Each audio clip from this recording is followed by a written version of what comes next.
Krame, I'm going to be honest, bro. I haven't watched a single post-game press conference. I haven't really been on Twitter. I haven't rewatched the highlights or the lowlights from the game. I didn't watch the Eagles celebration. I haven't put on a Chiefs t-shirt. I haven't rewatched any episodes of the franchise.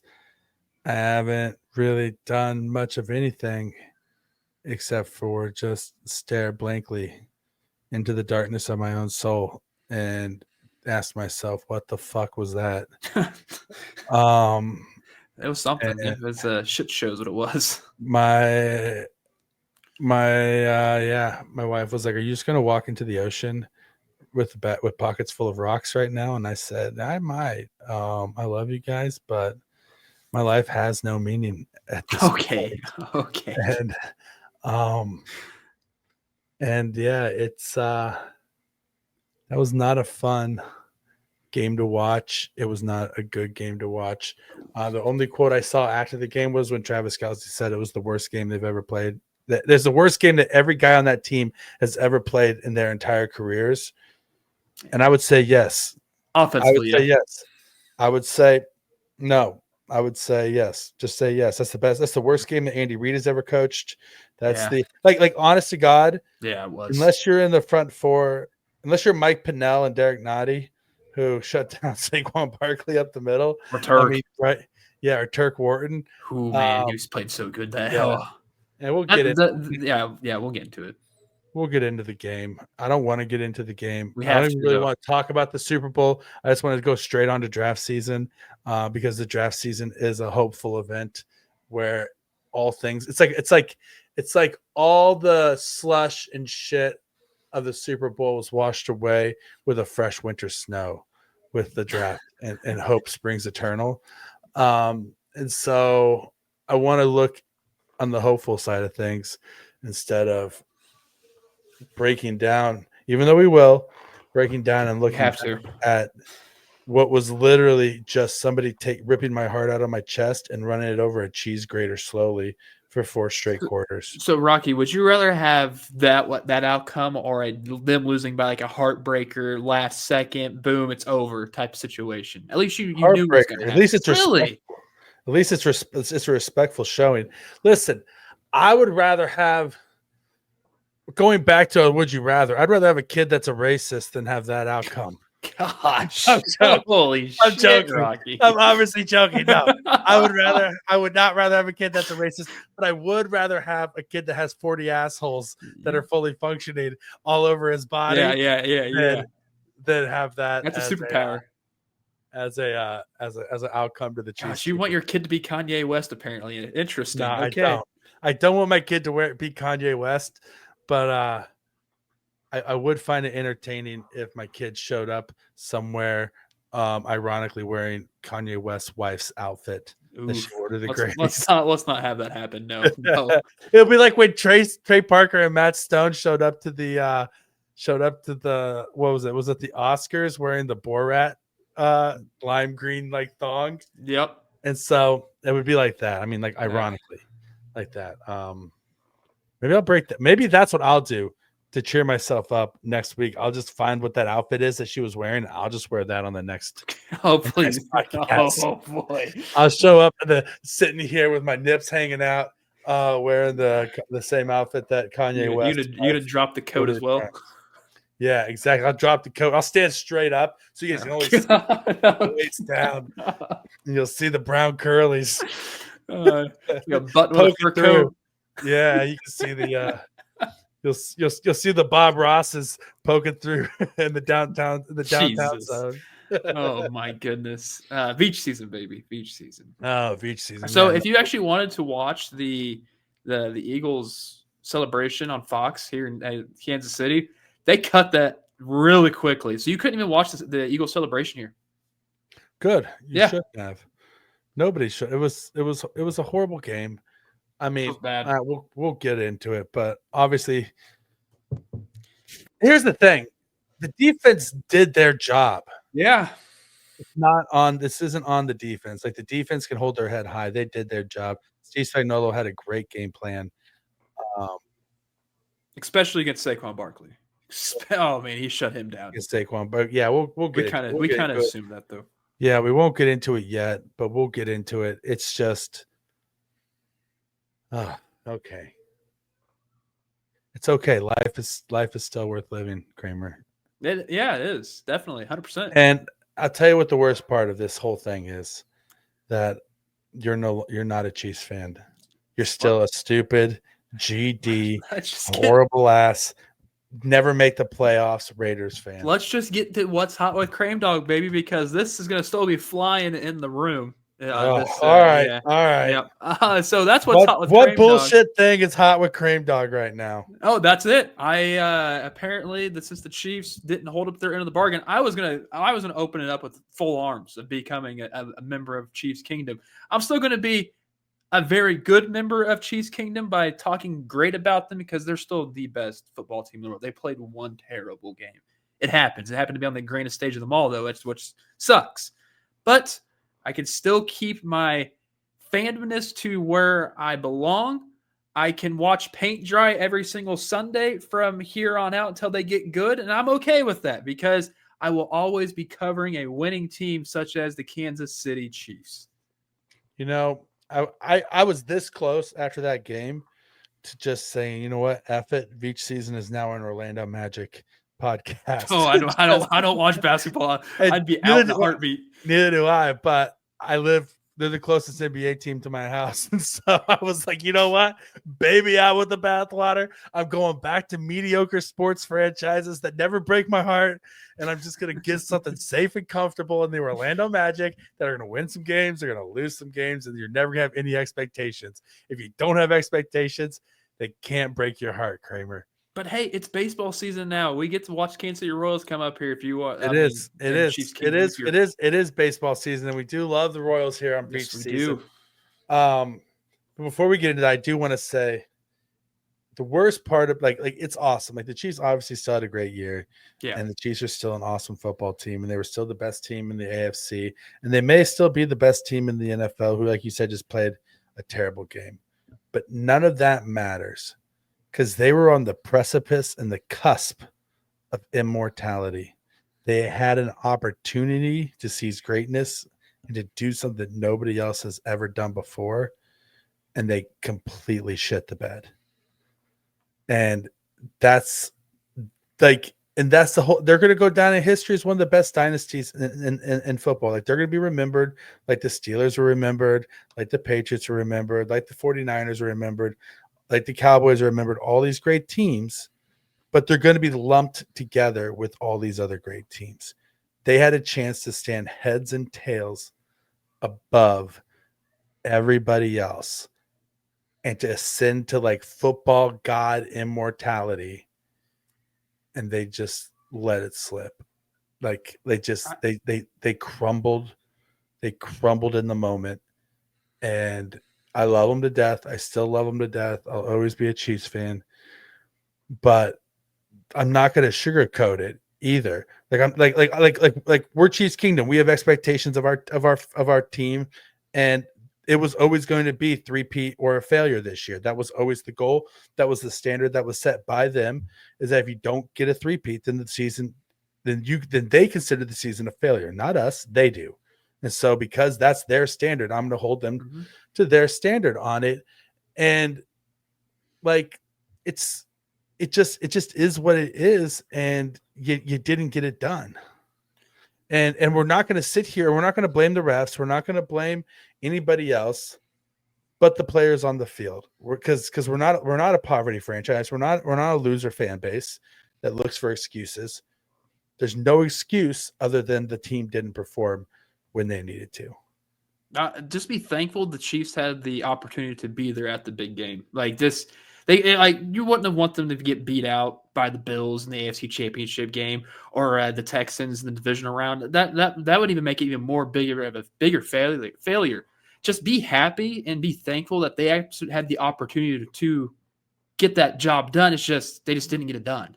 I hear you 100%. I'm not disagreeing with any of that. There's 30 fan bases in the NFL that would have killed to get their asses kicked in the Super Bowl. Oh yeah. right? Like that would give anything to get their asses kicked in the Super Bowl. The Chiefs just happen to be one of the two franchises where the standard is higher, right? They just had to be one of the two franchises That's fair. where getting your ass kicked in the Super Bowl wasn't good enough this year. And last year, getting your ass kicked in the Super Bowl may have been good enough because you could have said, okay, well, we won last year, then we lost this year. We'll be back again next year and we'll battle it out. And you know what? We may be back again next year and we may battle it out and we may win, right? And that's fine. And I'm not saying the Chiefs dynasty is still full force. They're still in the conversation of being Super Bowl contenders every single year. None of that changes. They already had the second best odds to win next year. So yeah. But none of that changes the simple fact of the matter that when the moment was upon you, it was too big for you in that moment. The moment was too big for the Chiefs. And it sucks.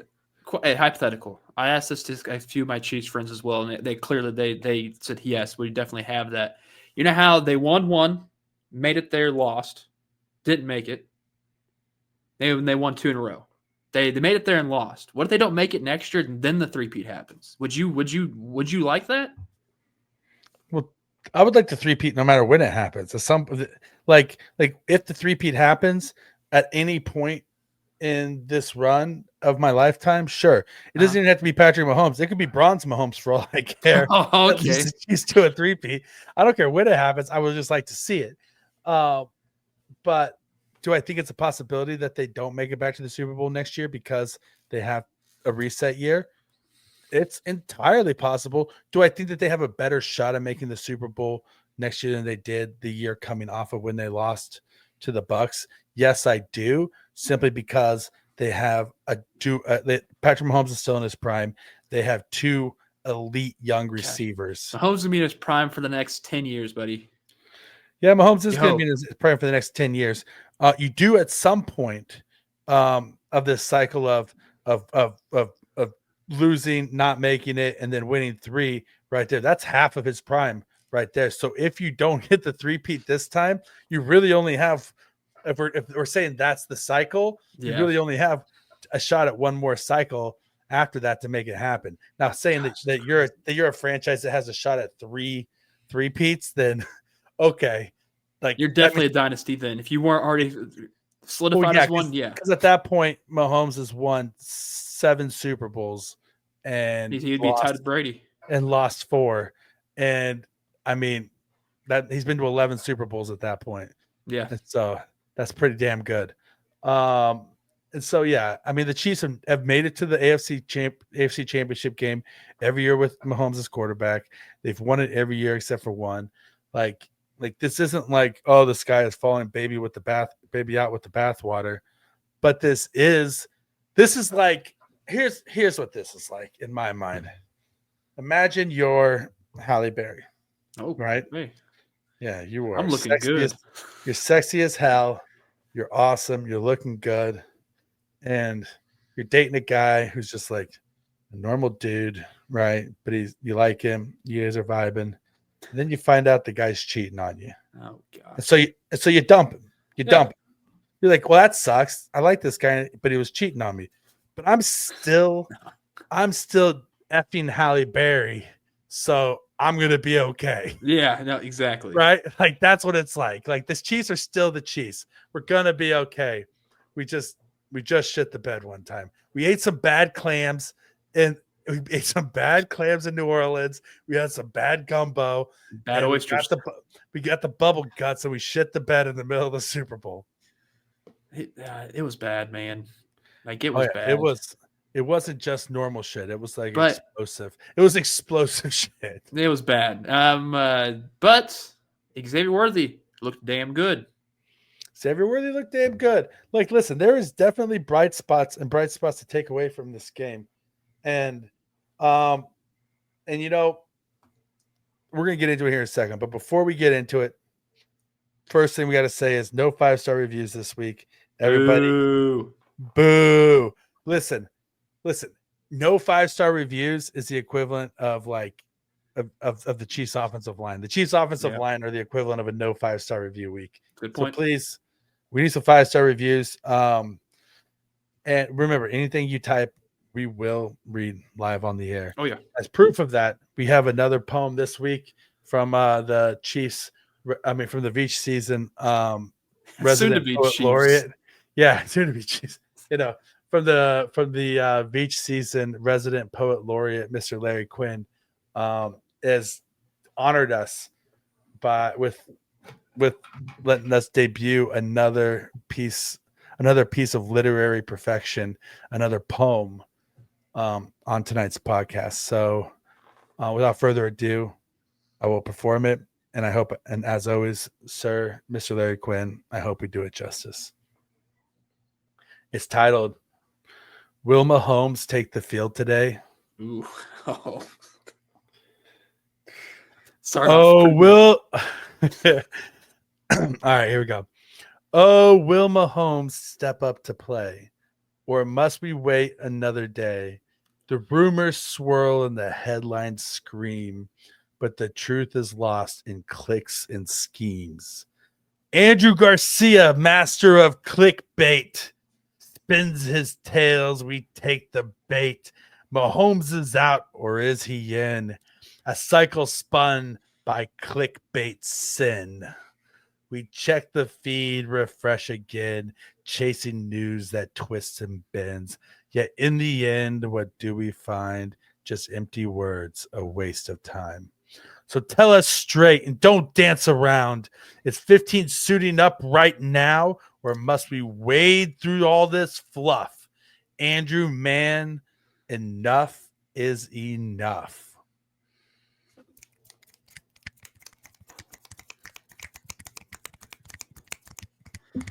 Oh boy, 15 didn't suit up. Oh man, he didn't suit up. No, but I love the callback to Andrew Garcia. I do. Of Chiefs Wire and USA Today and his weekly clickbait injury reports of who will play and who will not play. Have we figured out if Andrew Garcia is even a real person? Like Andrew Garcia, I'm just going to assume is not a real person because he never reached out to us to come on the show and defend himself. It's true. And so Andrew Garcia is a ChatGPT bot that they just feed names into, and they get the same pre-generated injury reports, and then they churn them out. I'm tweeting right now. Did anyone run into Andrew Garcia in New Orleans? Anybody see Andrew Garcia on Radio Row? Yeah, is he there with Jameson Winston, throwing cookies at people and asking them to sing karaoke with him? It's like I heard some wild stories in New Orleans, but I can't disclose anything. But is Andrew Garcia real? Is he real or fake? Yeah, fake or fiction? Or is he fake? Or fact or fiction? There we go. Yeah. Fake or fiction, same thing. Oh my God. Yeah, I think that he's a fake. I don't think he exists. He's a fake. He's a fake. He's one of the fakes. He's not a real. He's a fake. He's a jabroni. You's a fake, Andrew Garcia. You jabroni. Come on, show yourself, you heartless hind. He might be a real person. He might be a swell guy. I just want to shake his hand. Just want to shake his hand. Yeah, just Andrew, come on here and defend yourself. Otherwise, we're going to continue to talk bad about you until you do. Not because we think you're a bad person, but not at all. Just because you don't respond to us, and so we're going to provoke you. Trust me. I make a clickbait article weekly when it comes to Madden seasons when it comes on Arrowhead Pride. So hey, I get it. I understand. That is deep studied. That is a deep studied simulation. That is not. That's true. You're right. No, okay, listen to this. Okay, listen to this. But listen to this. That is simulated reality. In the AFC simulation, people Arrowhead Pride, I do Madden simulation stuff. So the AFC divisional round, the Chiefs lost to the Texans, but yet the Chiefs won. The AFC championship game, it simulated the Bills were going to win, but the Chiefs won. It predicted the Chiefs to win the Super Bowl in a dramatic 2 overtime fashion. The Eagles beat the dog shit out of them. It's a Madden curse. Yeah, the Madden curse. I like it. Just went against everything. Honest to God, I believe it's the Brady curse. Yeah. Brady's in the building. Last time that the Chiefs played this poorly in this period, let alone in the Super Bowl, was when they lost to the Tampa Bay Buccaneers and got the shit kicked out of them. And then Brady's calling the game, and then all of a sudden they get the shit kicked out of them again. Brady, put down your Santeria, you old lady faced bitch. What I don't understand is, you know how at the beginning of the game, Aaron Andrews asking Mahomes questions? Yeah. What was that about? And the other one was she asked about the added pressure to this game of it being a 3P. Why on earth are you allowed to ask that question right before he takes the field? Because now I'm not saying that was so horrible. You know what I mean? Like I was actually baffled by the question at the time, because I've done so much journalism in school to where I'm like, you don't ask that question. Hell, it's rare for you to even ask a question before the game even starts. Yeah, and it's where like that's a post game question. That's not you're getting ready to go out on the field and perform question. I was baffled. Well, Aaron Andrews, and you know what? Aaron Andrews. I think Aaron Andrews graduated from KU also. Like, she should know better. Come on, you're supposed to be one of us. Did she? She graduated from KU? Where did Aaron Andrews go? I could be wrong, but I think she graduated from KU. Andrews. This is we're doing hard. She went to the University of Florida. Oh, that makes more sense. Far from Kansas, but yeah. No, she went to the same school as my wife. Yep, that makes sense. It all adds up now. Yep. Man. All right. Well, Aaron Andrews, what the hell are you doing? Get your shit together. But I was still, because I don't think they didn't ask Jalen Hurts a question, did they? Or no, they asked Nick Sirianni. Yeah, they talked to Nick Sirianni. They didn't talk to Jalen Why Hurts. would you talk to the damn quarterback? That's insane. Yeah, like probably because Andy Reid was like, I'm not going to talk to you. But they should have, like, the Chiefs should have been like, no, Patrick Mahomes isn't available. Go talk to Carson Wentz. Yeah. Like, talk to Matt Nagy. Talk to Dave Merritt. Like, go talk to Butker. Go talk to Harrison Butker. You're on. He's got something to say. Go talk to Harrison Butker. Let him talk to his base. Let him say something to Tom. Yeah. Let him talk to his people. Hell, he could just say he probably was just, because he knows that the Don was there. He probably could just say, "Hey, is he listening?" Yeah, like 100%. Yeah, I mean, and it was. Speaking of that, like, obviously we're not a political podcast by any means, but Donald Trump saying that Tommy Tuberville told him that Patrick Mahomes was the best player he's ever coached is like, bro, if you're gonna lie, at least make it a good lie. Like, that's like not even the right, not even the right, Mahomes played the Big 12. Like there's it was online. That was a video of Trump saying that Tommy Tuberville told him that Mahomes was amazing. He was the greatest player he ever coached. And I was like, oh man, come on. And so, yeah, that one was a little bit of a oof moment for the POTUS there. But enough. I don't give a shit enough to talk about any political things in the wake of this Super Bowl. Because we won't talk about the Kendrick Lamar halftime show then. Oh no, we're definitely gonna talk about that's art. That's not politics. Okay, gotcha. We definitely have to talk about the Kendrick Lamar halftime show here in a minute. Right. But before we do that, we have to talk sincerely, Kramer, about what the fuck was that? I have no idea. Because the defense played so good. Like, if it wasn't for Patrick Mahomes getting baited by Cooper DeJean, he was 1,000% baited to have him throwing that football.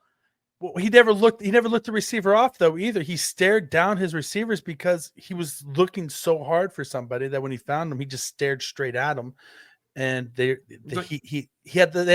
was being spied, and they just. And Mahomes played horror. Like, it was Mahomes' worst game of his career. He played.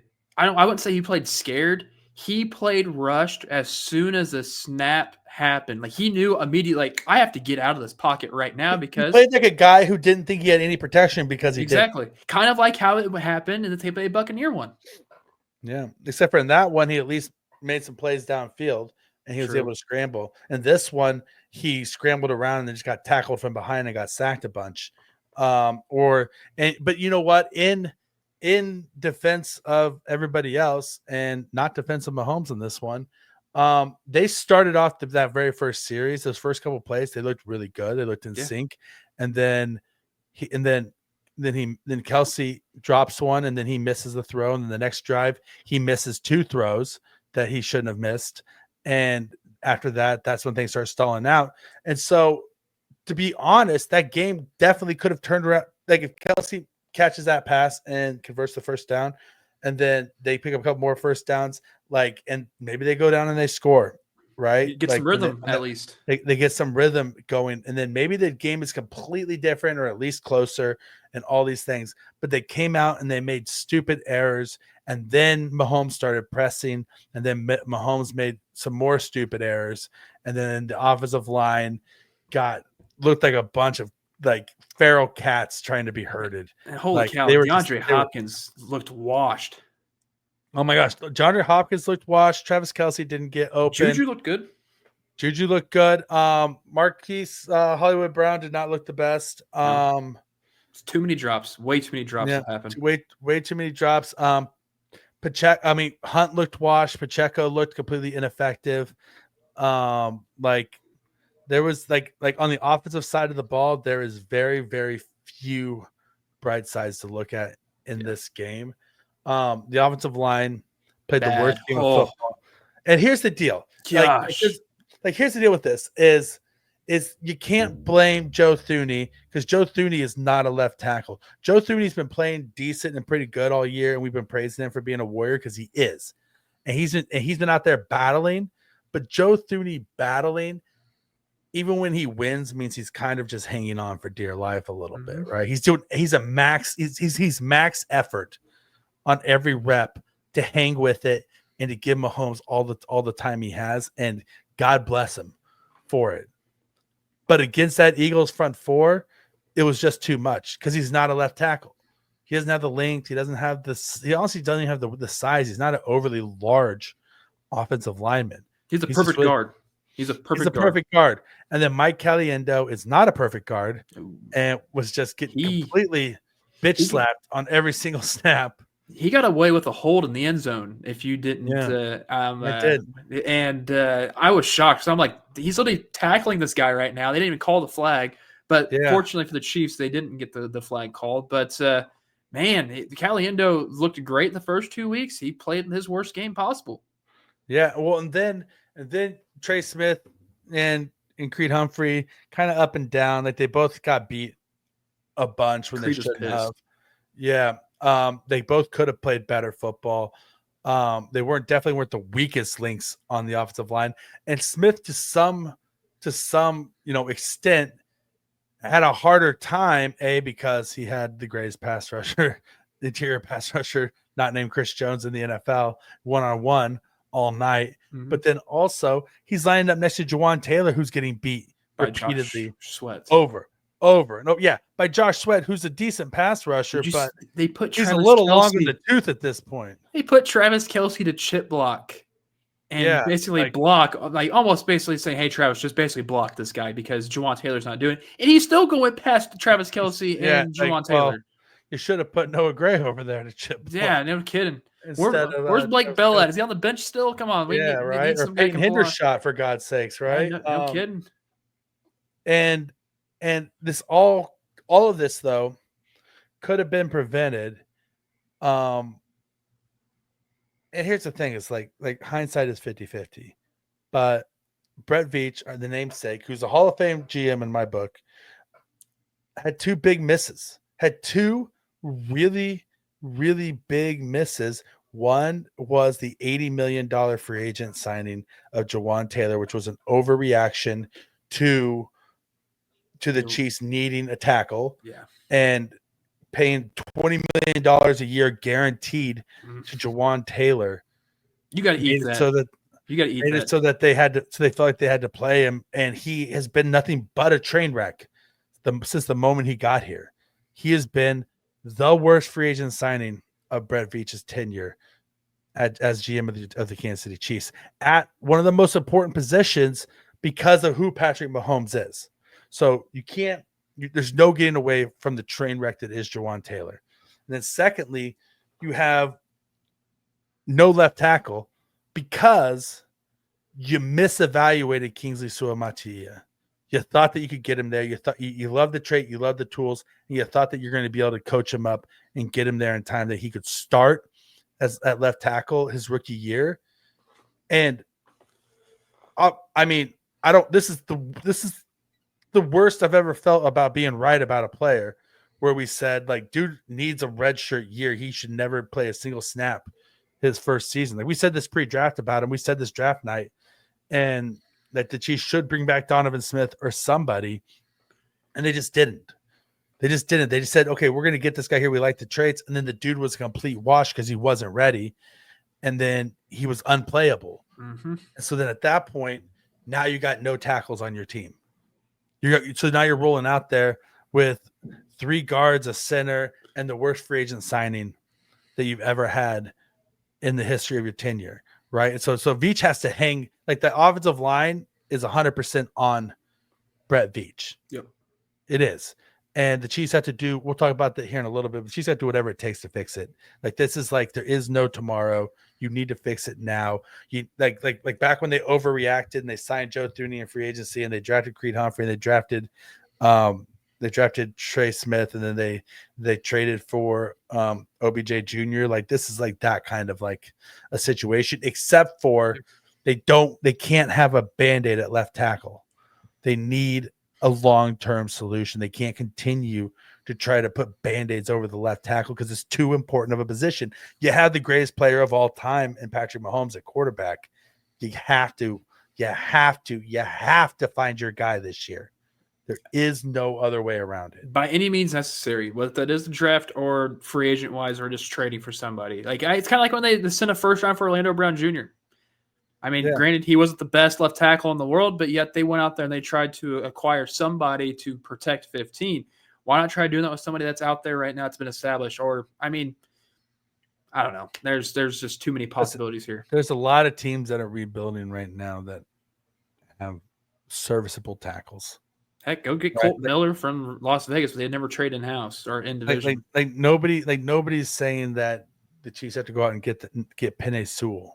Right, like you don't even have to get the best left tackle in the NFL. You have to get a top 15 left tackle in the NFL who's under the age of 30. Right, and that's another the other thing about it that's like why this is also on Andy Reid is because his lack of in-game adjustments. Andy Reid didn't do anything to try to change the tides of this game. Like, not seriously, he didn't. Like, you see Joe Thuney out there getting beat snap after snap after snap. At halftime, what were you going to lose by trying to put DJ Humphries out there at left tackle? It's fair. Or Wanye. What were you going to lose? Was it going to get worse? There is no worse. So there was nothing to lose coming out of halftime by having DJ Humphries at left tackle. And then, maybe starting Wanya Morris at right tackle. Do something to switch it up. I mean, heck, Nick Saban pulled Jalen Hurts at halftime in the national championship game for Tua Tagovailoa. Yeah. I mean, and they were winning. They were winning. And he pulled his quarterback. I mean, when that's how you just got to blow up the game plan and just go from your shoot from the hip. You have to. At some like in game, you have to be able to adjust and make changes. And the Chiefs did none of that. And on offense, whether it's Matt Nagy or Andy Reid or both of them, like something needs to change to make them more flexible in their offensive game planning in the moment. Because right now it's like their margin of error is too small in order to change. I think the easiest way to do that is get yourself it's odd saying this. The biggest thing you need besides an offensive lineman is you need a damn running back. You need a running back that can get you down the field. Like people, if you make a team one-dimensional like the Eagles made the Chiefs, you're screwed. And that's what the Chiefs been doing 100%. This entire year with their defense.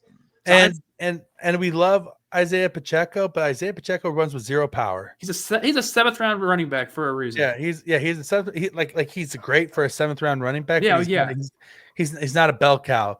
Like he's never gonna be prime Nick Chubb. Right. He's never gonna be Saquon Barkley. He's never going to be.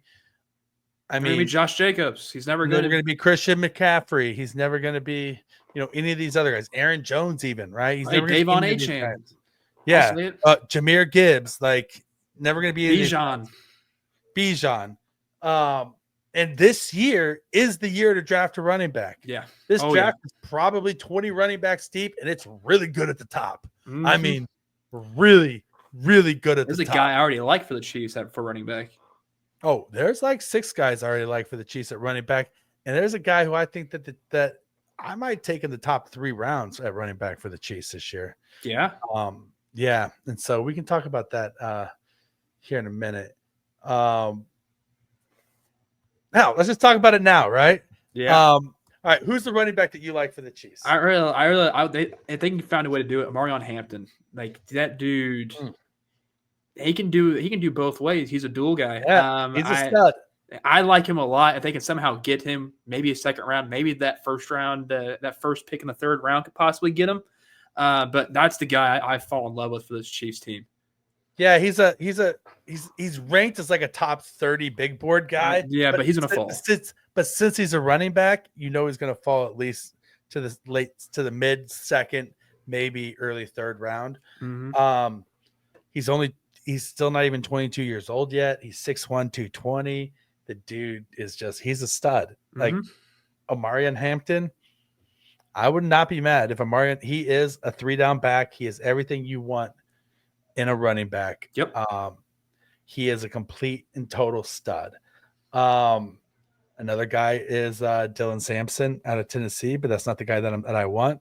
But Dylan Sampson is another guy who's the guy you truly want, though. If you want me to tell you the guy who I think is my running back 1 in this entirely loaded draft class, and I think that he would be heads and tails running back 1 in this draft class if he wasn't splitting touches with another top 100 player. Okay. So it's an Ohio State running back. Yeah. Keyshawn Judkins he's good back in this draft. He is explosive. He is big. He is powerful. He can catch the ball in the backfield. He, on a snap-by-snap basis, he outperformed everybody else. Playing one of the hardest schedules. And he even outplayed and outperformed Trayvon Henderson, who got the majority of the snaps for Ohio State. He was the better of the two, and they used him as a change of pace back.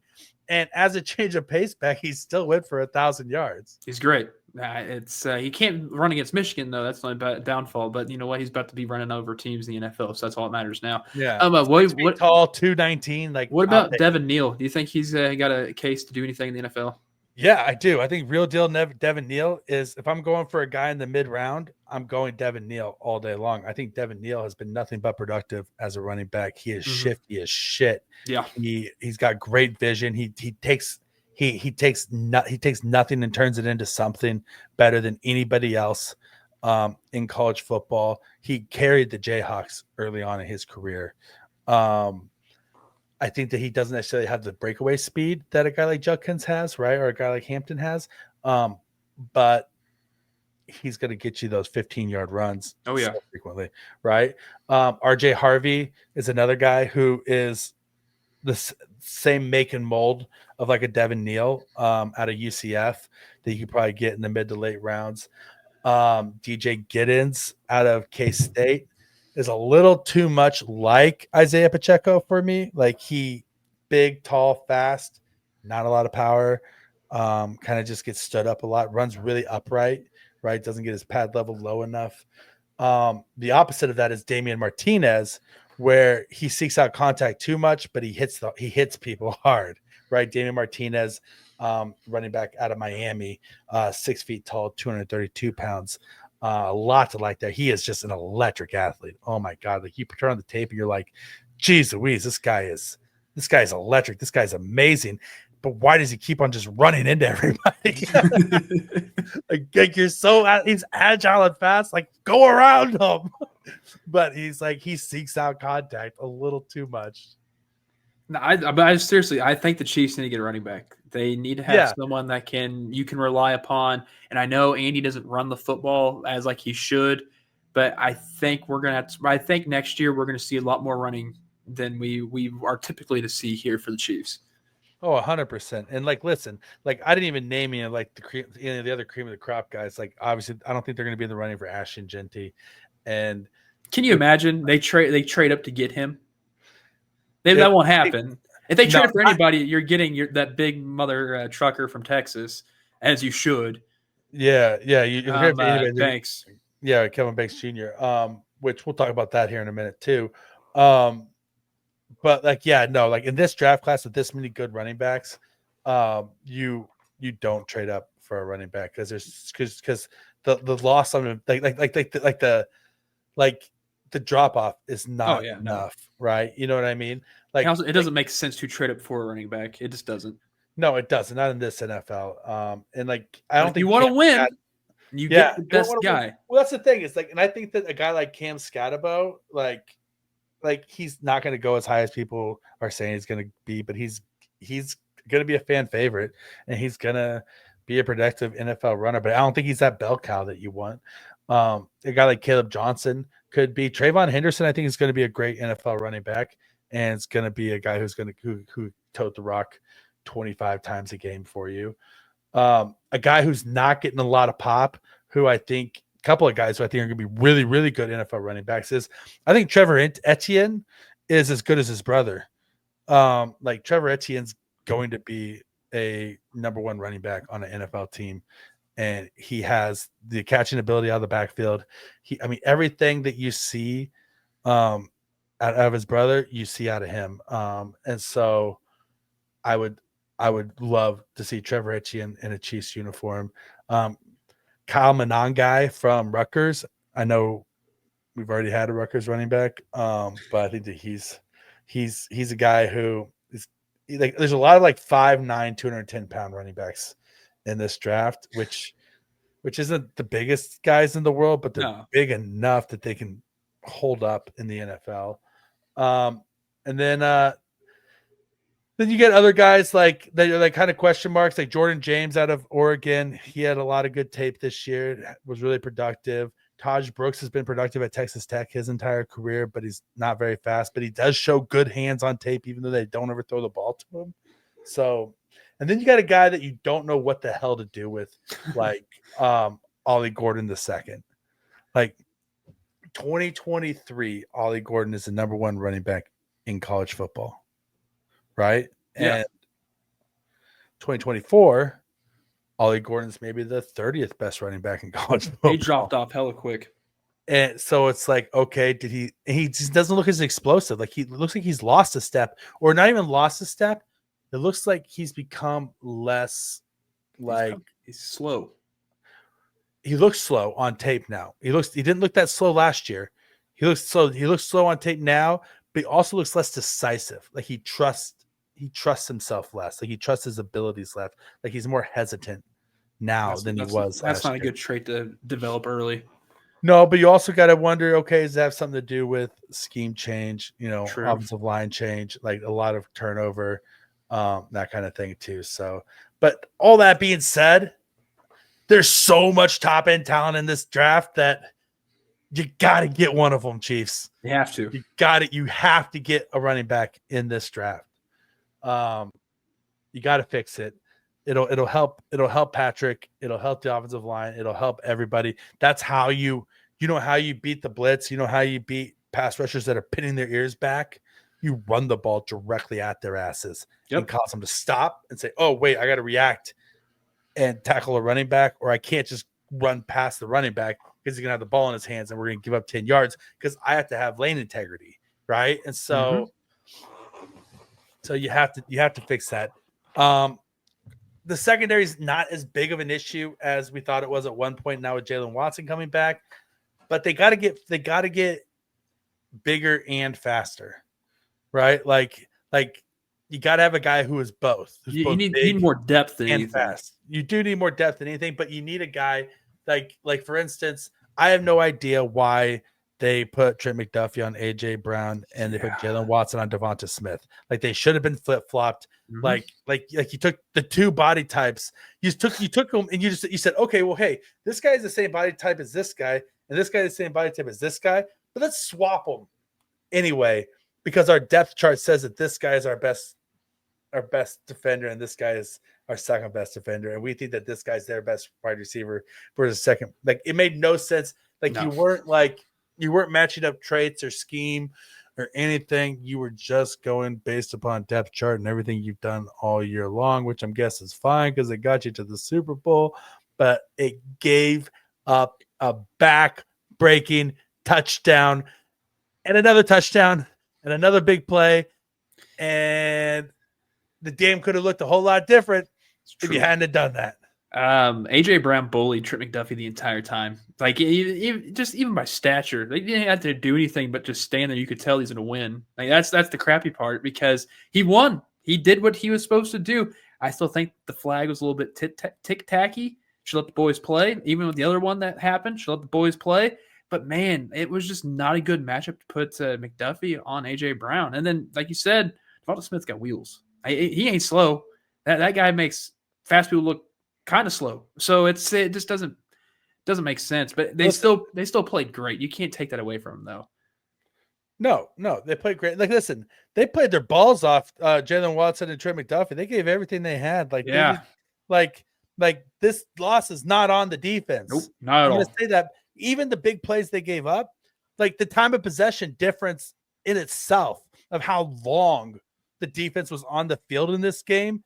Dear Lord, like of course they gave up big plays because the effing Eagles had 1,000 shots at it. Yeah, like you couldn't get off, you couldn't stay on the field for 2 seconds offense, and then you turn the ball over, you throw a pick six, and then you also give them a terrible field position, and then they're inside the 10-yard line after your other interception. And it's not cool showing up your team like Chris Jones did on the sideline.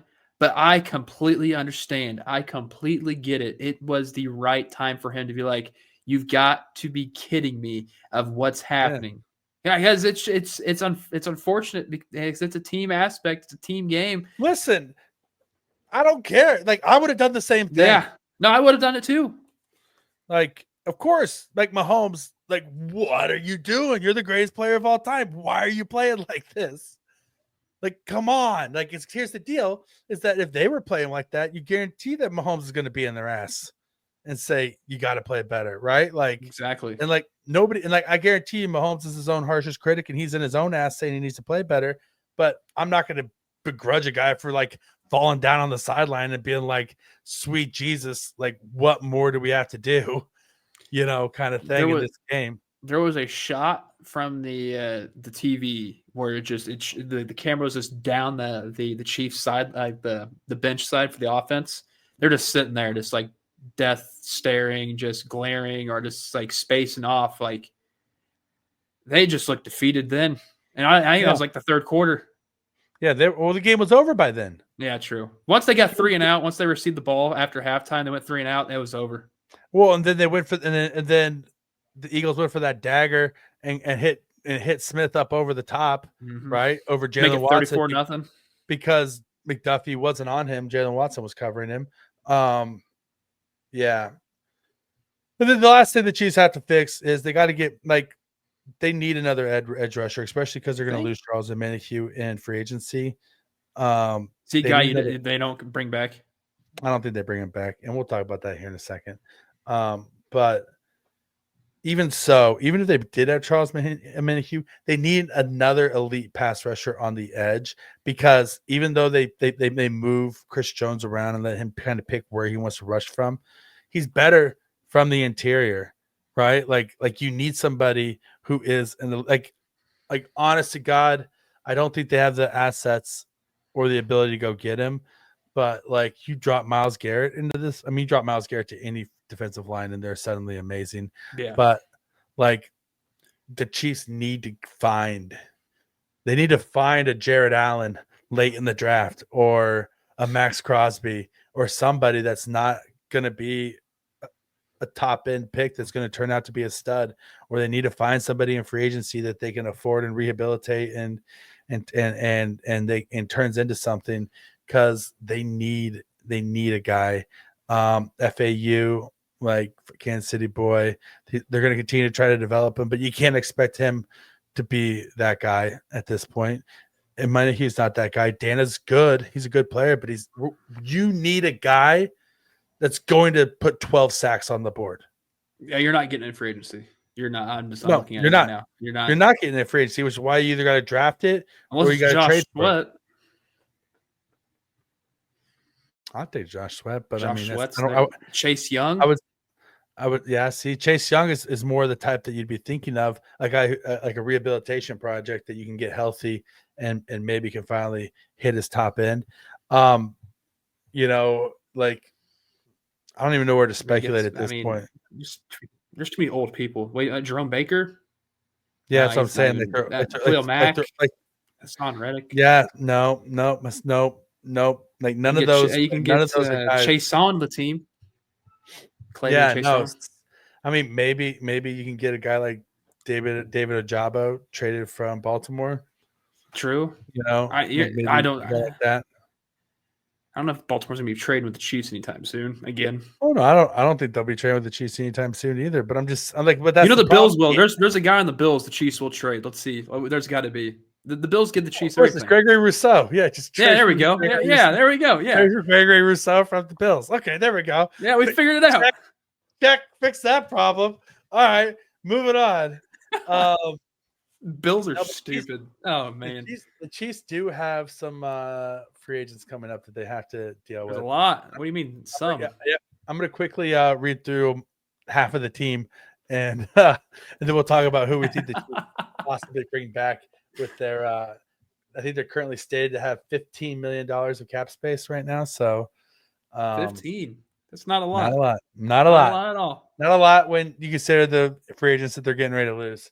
DeAndre Hopkins, Justin Reed, Charles Omenihu, Hollywood Brown, DJ Humphries, Josh Uche, Tershawn Wharton, Carson Wentz, Derek Nottie, Justin Watson, Samaje Perine, Nick Bolton, James Winchester, Mike Pennell, Juju Smith-Schuster, Kareem Hunt, McCole Hardman, Marlon Tuipulotu, Malik Herring, Jody Fortson, Peyton Hendershot, Jack Cochran, Keith Taylor, Mike Caliendo, Najee Johnson, Trey Smith, Spencer Schrader, Matt Ariza, and Baylor Cupp.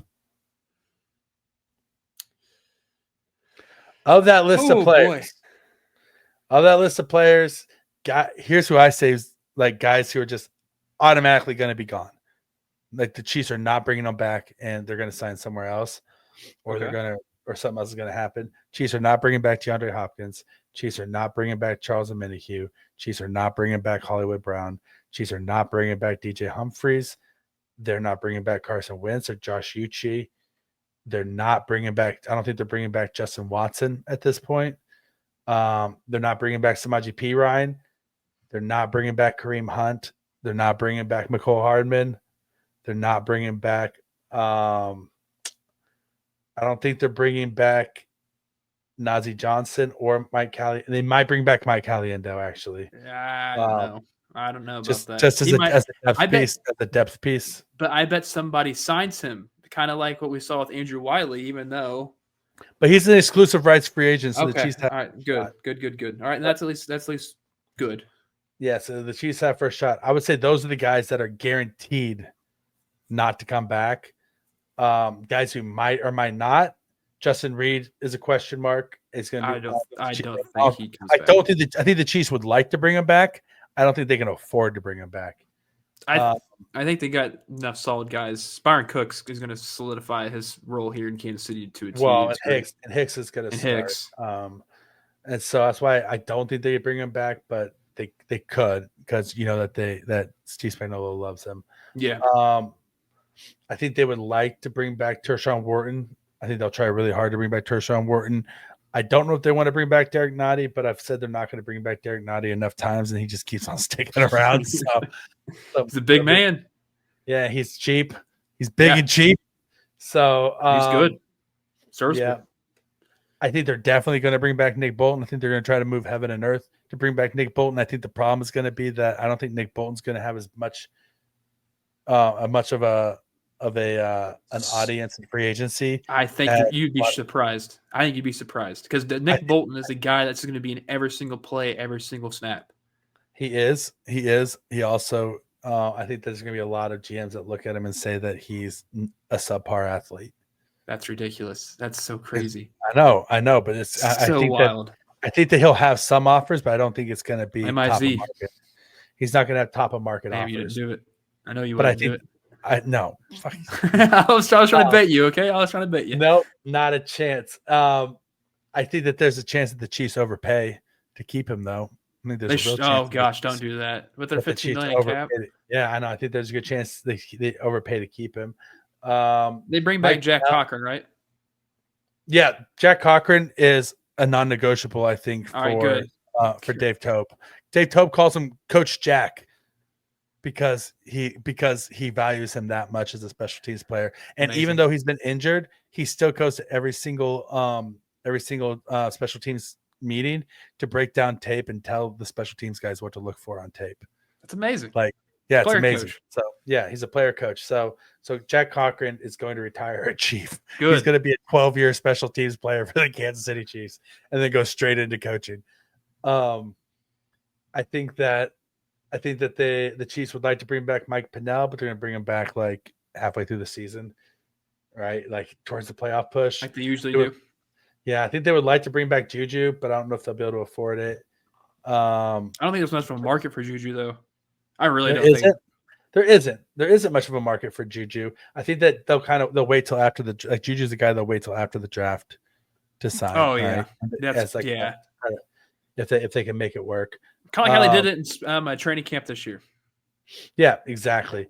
And then Matt Ariza is a big question mark. Get rid of him. Get rid of him. Get rid of him. I mean, he's going to be relatively cheap. Yeah, but if you don't know how to cover corner somebody, like that's not good. I can see the Chiefs bringing him back. I can see the Chiefs moving on from him. And what I think the Chiefs are going to do is bring him in for OTAs and bring in about 5 other guys for OTAs. Let him compete if they can, and let him compete, right? And then see. I'll be waiting for my phone call, Kansas City. What? I'll be waiting for my phone call. Yeah, there you go. Well, as long snappers, you can compete against James Winchester. No, I'll punt. Oh, well, there you go. I'm a better punter than long snapper. Baby. Call him up, Brett. Brett, get him on the phone. I'll do it. Yeah.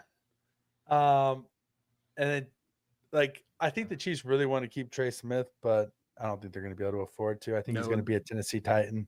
Yeah, I think he's going to be a Tennessee Titan with Mike Borgonzi going to Tennessee. He's going to want to fill his roster out with guys that he trusts and guys that he knows.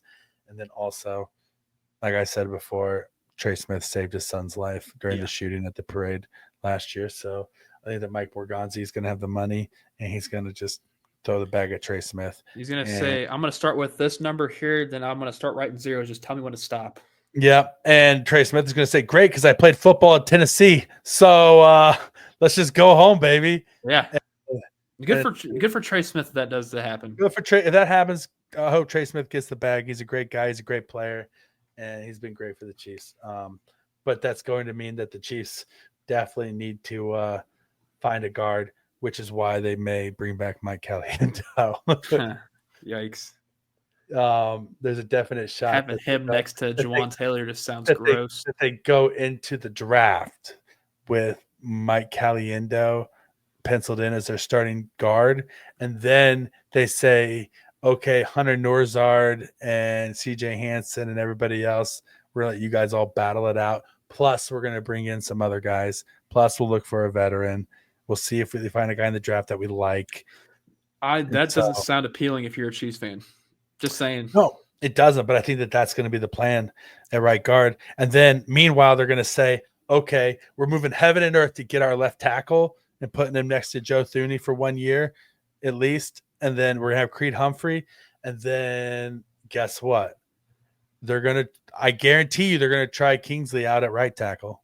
And you should try it at least. You should try it. You should try it. And honest to God, if I'm Kingsley Suamataia this offseason, You should not be going on vacation. You should not be playing video games. You should be doing nothing but be in the gym, putting on muscle mass because you have to get stronger. Your anchor has to get better. But more so than that, you need to get yourself an elite mobility coach. Mm-hmm. You not just like foot speed, not just kickbacks. No, I'm talking yoga. Put your leg behind your head, flexibility coach. I'm talking get in your squat, low center of gravity, pad level low, hand placement, elite hand placement, grip strength.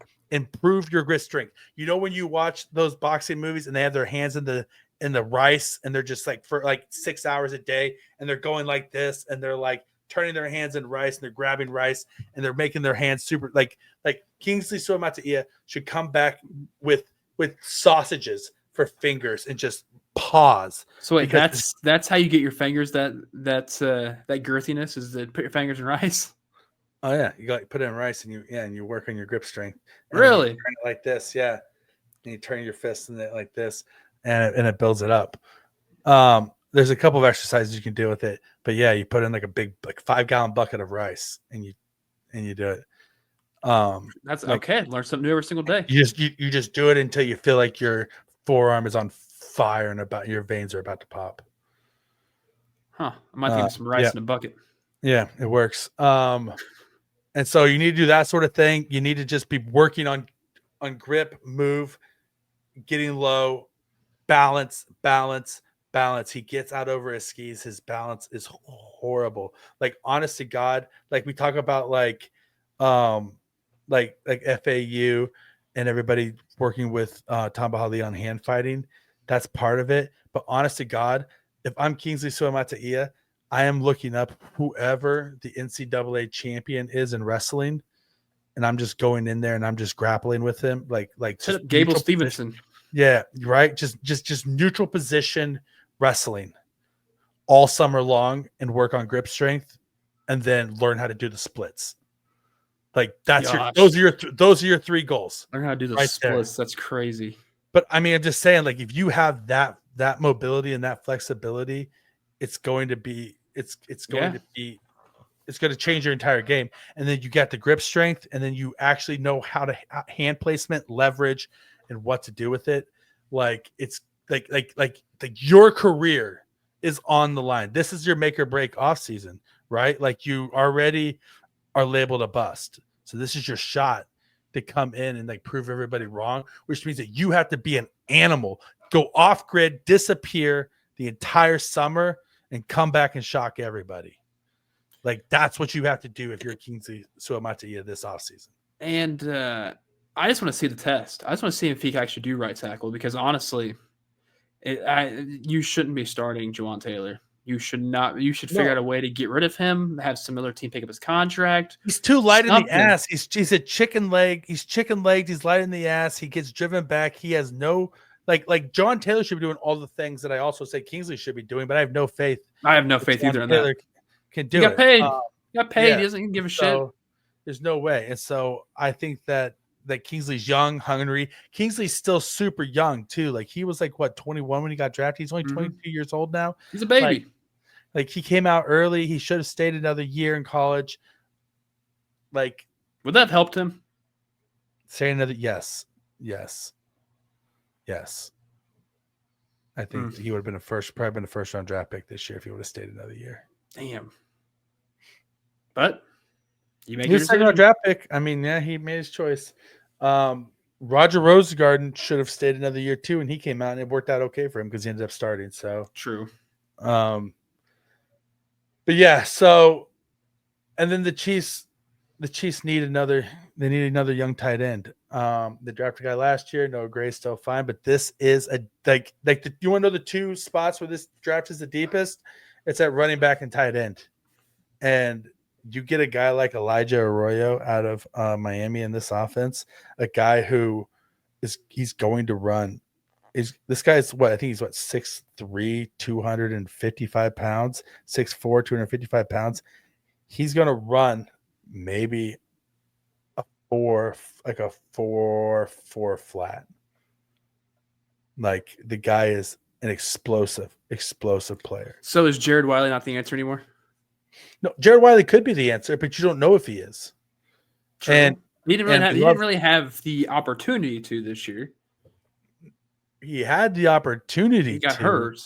He just didn't really do too much with it. Like early on, he had the opportunity. He just. Did he though? Like Noah Gray had more snaps than him earlier on in the season. Of course he did, but that doesn't mean that he didn't. But they wouldn't have gone out and got Peyton Hendershot. But it's not like the Chiefs typically run with 3 tight ends anyways when they're even when last year they weren't even running with 3 tight end sets that much or 2 tight end sets. They just kept using the same exact I love thing. Wiley. I think Wiley's great. I think he's awesome. I just don't see the need at tight end for the Chiefs. I don't see the need that you do. I don't think he's a sure thing by any means. I think because I love Travis Kelce, but he looked old. That's not that. He was getting beat up by Eagles defenders. I wouldn't say he was getting old, but he also needs to figure out how to catch the football. The older he gets, the more he's going to get beat up. Listen, and I think that he's still great, and I think he still has a place in this offense. But there are some legit. We're talking Tyler Warren from Penn State might be a young Rob Gronkowski. I just don't think the Chiefs see the need like you do. I don't see the need like you do. I really don't. I don't think the Chiefs draft a tight end. All right, I'm telling you right now, you mix an elite young tight end into this offense with these wide receivers, and you have something special. If you don't, then you need another big wide receiver opposite of Rashee Rice. You need in the slot. You need another power slot guy then. Like a Trey Harris out of Ole Miss. Like I could see that if you're not going to go tight end. But you need it or Jalen. I'm just heavily assessing the line. If I'm the Chiefs, I don't care. I'm heavily assessing this line. Well, listen. Running back and offensive line are by far the 2 biggest needs on offense. I'm just saying all of the needs. That doesn't mean that that's true. The biggest needs. You know what I mean? Right. But so, like, we're taking a tight end in the 5th or 6th or 7th. I mean, the guys that you think they're going to be the best studs aren't going to be there.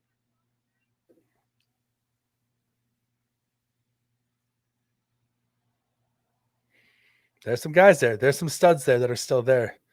This is a deep draft. You'd be surprised. Anyway, you know what? Let's just do a quick mock draft. Okay. All right. I'm going to do a quick first round mock draft. Let's do it. Let's just do it. All right. We'll do all 32 teams. Your first one of the year. Okay. So all right, here we go. You want evens or odds? I'll do evens. All right, you'll do evens. All right, I'll take the odds. All right, here we go. First round of the 2025 NFL draft is commencing. On the clock, you have share your screen with me. Tennessee Titans. All right, here we go. Let's share our screen right now. Everybody who's there, who's watching us on YouTube, congratulations! You get to see something that is that's truly special. Hell yeah! Yeah, a mock draft. It's our first one this year. First one of the year. Okay, so we have the Tennessee Titans. Our needs are quarterback, tackle, edge. Man, honest to God, though, I feel like if I'm Borgonzi and I'm coming from Patrick Mahomes being my quarterback, I'm saying I need to get the quarterback. I get the quarterback, I can figure out everything else. And so I'm going move on quarterback. from Will Levis. Yeah, we're moving on from Will Levis. 100% moving on from Will Levis. And we're taking Cam Ward, who's my quarterback 1 in this draft. Interesting. Now we already know the Browns. All right, you're on the clock. Quarterback. I think they end up.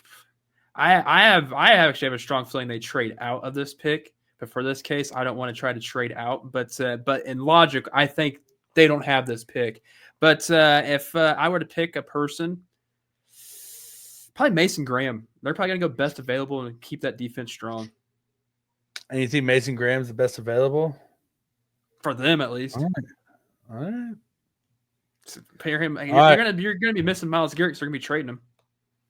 Well, if this is how it's going to fall, then you know that the New York Giants are running Shedeur Sanders up to the Oh up yeah. to the podium. If it's perfect world, Raiders trade up number 2 and take Shedeur, but Yeah, so I'm going to say Giants take Shedeur Sanders, and we can do trades in this if you want. But nah, I'll all be right, fine. Patriots on the board. You're gonna get Ashton Genty.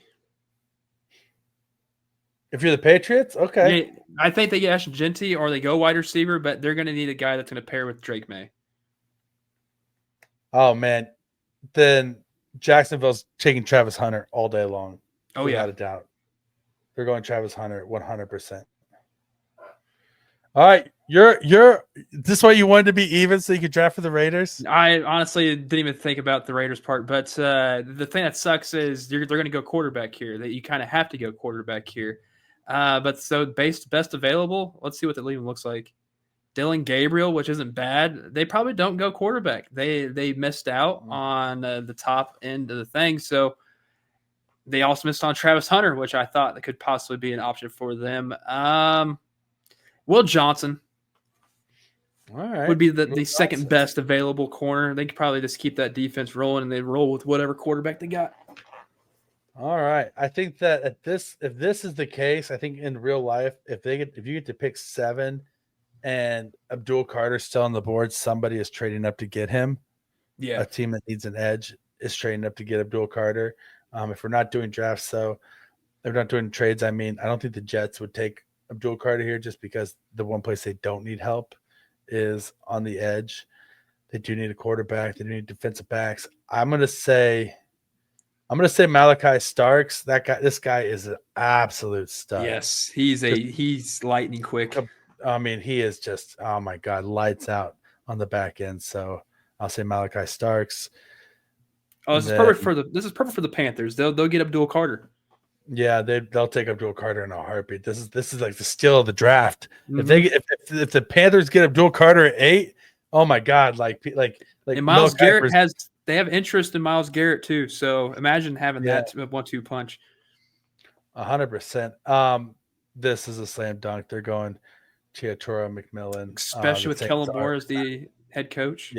Yeah, this is a perfect fit for them, and he's a complete stud. All right, Chicago Bears. Who do we have here? Do they go wide receiver? Do they have enough there? Because I wouldn't be shocked if they try to get Luther Burden, but do they really need a wide receiver? Chicago? No, yeah. They don't. They got Roma Dunze. They got. I'd like to see more because they even have DJ Moore. What can we do DJ here Moore, for and they Chicago? also have, what's his face from? What kind of running backs are we looking at right now? I mean, everybody but Ashton Genty.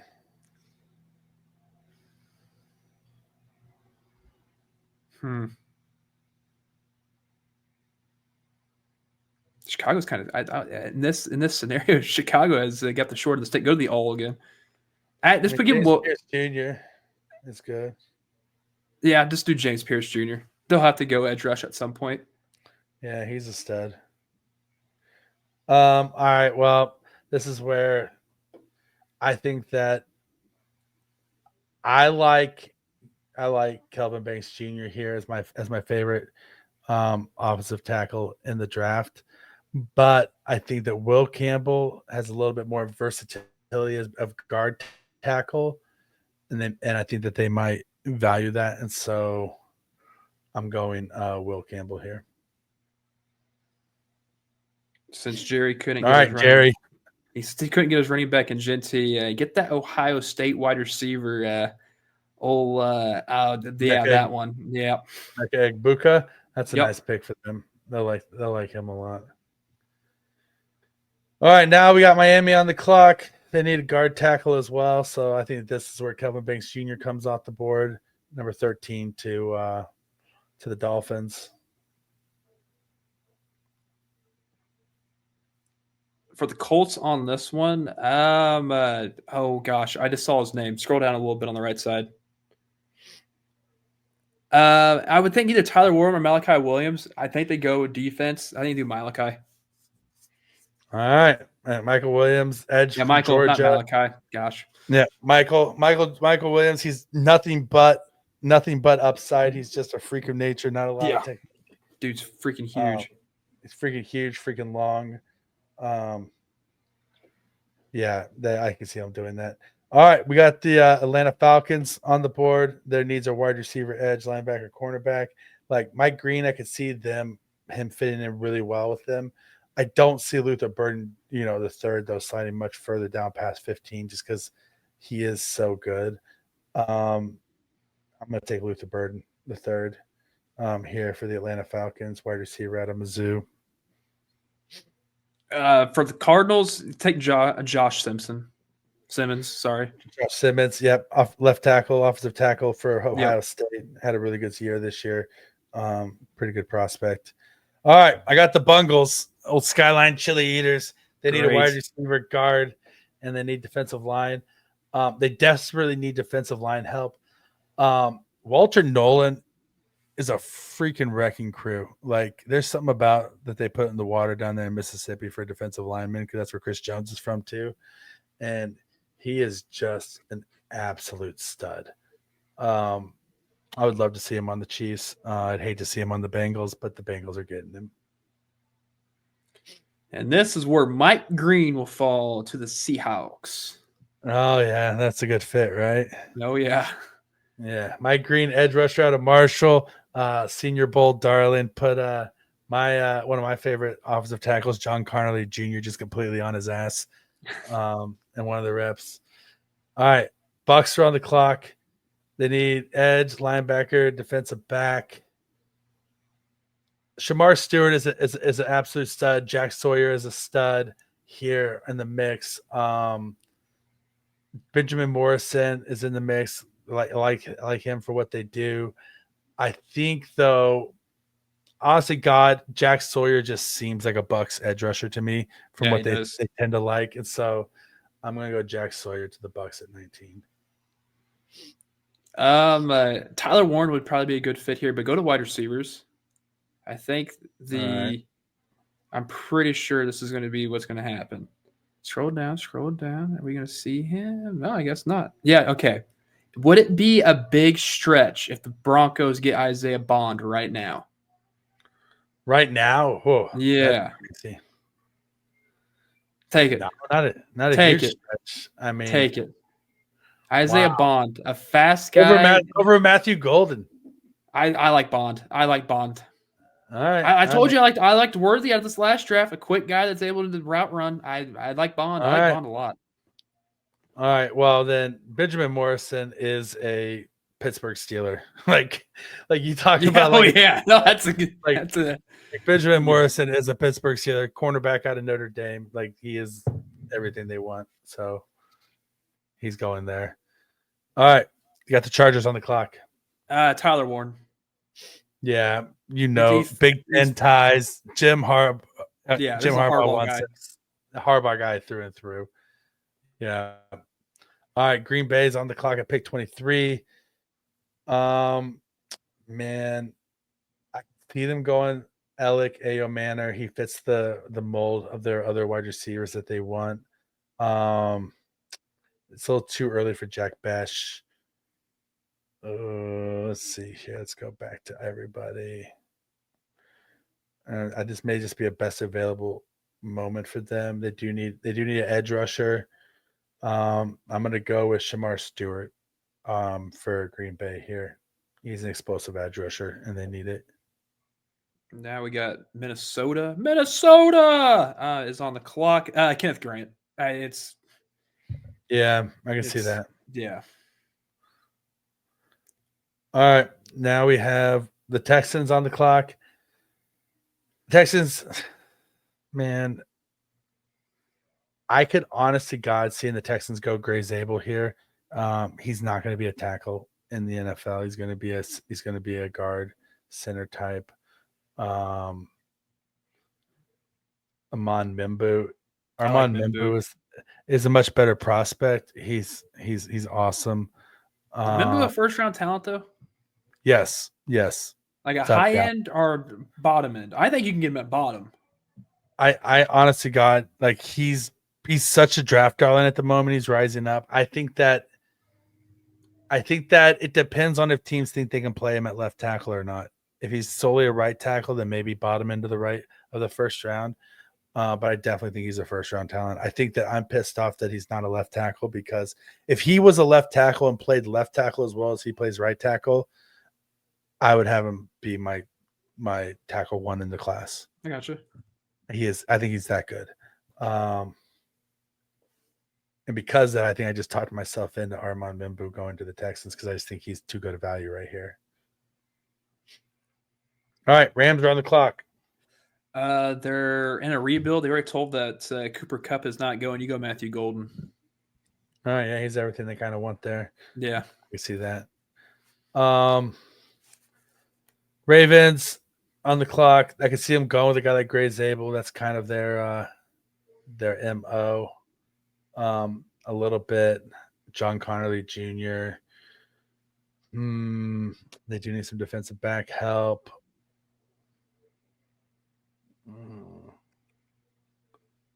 I'm gonna go with Nick Scorton, though, edge rusher. They like these electric pass rushers in Baltimore. who is a Dan Campbell guy that's there right now? Tyleik Williams, maybe. I'm trying to see. Would be honestly, would they go best available here? I think honestly, at this point, without it's shaped up, I think they trade out. Yeah, I can see that. Um, Honestly, I can see them really liking a guy like Jack Besh from TCU. They need actually, yeah, no, that Knight from South Carolina. Demarius Knight. Oh, he's a stud. Yeah, he flies around. Yeah, they're gonna like him a lot. All right, Washington Commanders. Tommy time. Here we go. Who are they gonna? What are the Washington Commanders going to do? This is where I think the Chiefs look at to maybe trade up and at 29. I hope they get it in the 20s, like early 20s. They want to trade up to somewhere. I think the guy that I want the Chiefs to take is still on the board right now, but I think that I'm about to take him, and it's going to disappoint me, because at this point, I think that they do need a tackle in Washington, and I think Josh Connerly Jr. is kind of the guy that like I have earmarked for Kansas City, because really after Josh Connerly Jr., you see a drop off, especially in left tackles, because Gray Zabel is not a left tackle in the NFL. Eriton Ursi is a high end guy that's not ready to start. Donovan Jackson is a right tackle. Cameron Williams is too slow and a right tackle. Ozzie Trapilio is a project. Wyatt Millen's probably a really good guard. Jonas Savania is I'm gonna say you said that right. He's like he's a lot like Kingsley Suamataia, where he's a year away. Marcus Imbo is good, but not good enough. He's not a first round draft pick. And then you're just getting to these other guys that are good but not great. And I kind of refuse to take anything but an offensive tackle in the first round for the Chiefs. And so this is a really, really bad. What would the Commanders do at this point in time, though? At this point in time, looking at the board, on the clock, I want to make them take a wide receiver. I'm going to say they're going to, just because I want the Chiefs to be able to take a tackle. I'm going to cheat. You know what? I'm still hurt from the Super Bowl, so I'm going to say that the Washington Commanders are going to go with their biggest need, which is wide receiver. And Alec Ayomanor is not a stretch to take at this position. He is long, fast, strong. I could see them definitely liking him and going for him. So at this point in time, the Bills probably already made a trade with the Chiefs to help them improve somewhere. So that didn't happen. So Tyleik Williams from Ohio State. So I'm taking. Yeah. All right. So it's And not then even, pick 31. Your Kansas City Chiefs are on the board, and the Chiefs run the pick to the front, getting Josh Carter. He's a guy, he does need to get a little bit stronger, but athletically, he's one of the most athletic tackles in the draft. He has good hand position, good leverage, good. You just don't watch that one rep where he got caught off guard and got bowled over by Mike Senior Bowl. Other than that, his tape is good. He started multiple years for Oregon at left tackle, and Oregon's been one of the best teams in football the last 2 years. So, yeah, no, I like Josh Connerly's tape a lot, and I'm not alone in that. There's a lot of draft heads out there that are a big fan of it. He's a draft guy's guy. So we're taking Josh Connerly Jr. from Oregon for the Chiefs. All right, bring us home. Well, who's the best available edge rusher we have? Because I think they get lean heavily on edge rusher since I don't think they can bring back Josh Sweat. I think they like Donovan as a Raku. Yep, let's take him. He's also in New England area. 14 sacks, Boston College guy, 6'2". He's like kind of the undersized pass rusher, which they we're taking him. They don't shy away from. I think they go him. Yeah, it's a really good choice for them. Or Landon Jackson. He's a big, strong pass rusher. Boston College guy. Unana Milan. That's a hell of a name. Take him. All right, Donovan it is.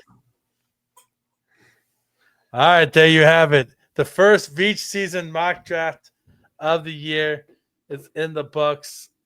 We'll run it down for you really quick. Okay, first pick overall, Tennessee Titans take quarterback Cam Ward out of Miami. Second pick is Mason Graham to the Cleveland Browns, defensive tackle out of Michigan. Number 3, the New York Giants get Shedeur Sanders, quarterback Colorado. 4, the Patriots take Ashton Jeanty from Boise State, halfback. 5 is Jacksonville takes cornerback / wide receiver Travis Hunter from Colorado. 6, Will Johnson, cornerback out of Michigan, goes to the Raiders. 7, the Jets take superstar safety Malachi Starks from Georgia. 8, Abdul Carter finally comes off the board, edge rusher out of Penn State. 9, Saints get their wide receiver and Chiatora McMillan. 10, the Chicago Bears go for another edge rusher and James Pierce Jr. out of Tennessee. 11, Will Campbell, tackle out of LSU, goes to the Niners. 12, Jerry Jones and the Cowboys take Emeka Egbuka, wide receiver, Ohio State. 13, Kelvin Banks Jr. from Texas, the tackle, goes to the Miami Dolphins. 14, Michael Williams, freak edge rush talent, who with not a lot of technique from Georgia, goes to the Colts. 15 is the Atlanta Falcons get Luther Burden III out of Missouri, wide receiver. 16, Josh Simmons, left tackle out of Ohio State, goes to the Cardinals. 17, Walter Nolan, defensive interior from Mississippi, to the Bengals. 18, the Seahawks get edge rusher Mike Green from Marshall. 19, Jack Sawyer, Ohio State, edge rusher, goes to the Bucks. The Broncos at pick 20 get Isaiah Bond, wide receiver, Texas. 21 is Benjamin Morrison, cornerback out of Notre Dame, to the Steelers. 22, Jim Harbaugh and the Chargers get Tyler Warren, tied in from Penn State. 23, Shamar Stewart, edge rusher from Texas A&M. 24, Kenneth Grant, defensive interior, Michigan, goes to the Minnesota Vikings. 25, to the Texans is tackle Armand Mimbu from Missouri. 26 is the LA Rams get Matthew Golden, wide receiver, Texas. 27 is edge rusher Nick Scorton from Texas A&M. 28, Demetrius Knight Jr., linebacker, South Carolina, to the Lions. 29, to the Washington Commanders is Alec Manor, wide receiver from Stanford. 30, to the Buffalo Bills is Tyleik Williams, defensive interior out of Ohio State. Your Kansas City Chiefs at pick 31 get Josh Connerly Jr., tackle out of Oregon, to shore up that left tackle spot. And 32, to the Super Bowl champion Philadelphia Eagles is Donovan Eziraku, edge rusher from Boston College. And that is our first mock draft of the season and in the books. Nice. I like it. I think we did good. I don't think this is by far what's going to happen or anything, but man, it feels good to get a mock done. Yeah, just get it off your chest. Just get that to blow that first load of the year. You know what I mean? Oh yeah, exactly. You know, just to The thoughts are now clear. you don't want to go out into the draft season with a loaded gun, Nope, right? never. Just like something about Mary, you don't go out with a loaded gun. You got to clear the chamber at least once before you go out on the town. Amen to that, brother. So, all right. Well, it's another hour and a half Veach season episode. This has been our Super Bowl morning extravaganza. We talked a lot of football in this one. I got a lot of football in this a one. lot of football, which is crazy that on this day when I didn't want to talk football, we talked the most football. But you know what they say? Like talk therapy is It works. It's good for the soul and it works. If you made it this far, please let us know. Yeah, and we love you guys, and thank you so much for your time. And we're still here. We're gonna come back. The revenge tour starts right now for the Kansas City Chiefs to get back to the Super Bowl and win the damn thing this time. I'm Rocky Magaña. He's Kramer Sansone. Follow us on socials at Rocky Magaña, at Kramer Talks. We love you guys. Be good to each other, and thank you for the privilege of your time.